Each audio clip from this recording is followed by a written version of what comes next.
उसनूं उसकी असली हालत विच बहाल किया जाएगा। बाकी जिहड़ा कमरियां दा है वो एक नवा ब्लॉक बनाया जाएगा। सरोवर भी उसी तरह रहेगा।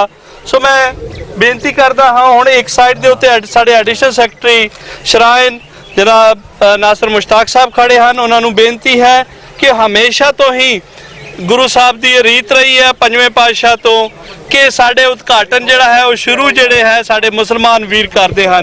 उन्होंने बेनती है कि वो इस कार सेवा की उसारी की उद्घाटन की जाए।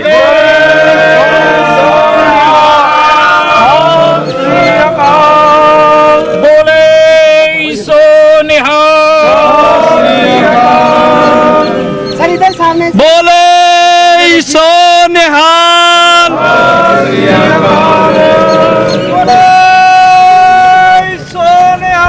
सत श्री अकाल।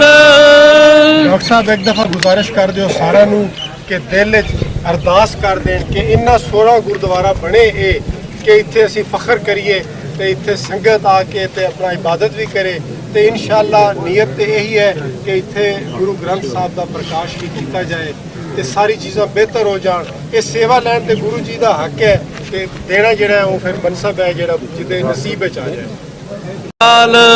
इस दफ़ा भी साढ़े इंतजामात 3000 ते है सी ते 2827 श्रद्धालुओं नूं वीज़ा हुकूमत पाकिस्तान ने दिता ते बड़े भारे दिल दे नाल मैं ये कहना चाह रहा जिहड़ा मैनूं पता चला है 600 बंदियां नूं इजाज़त ना दी गई तो वो गुरधामां दा विजिट ना कर सके तो साढ़े कोलों 2200 लोग इत्थे यात्री पहुँचे ने।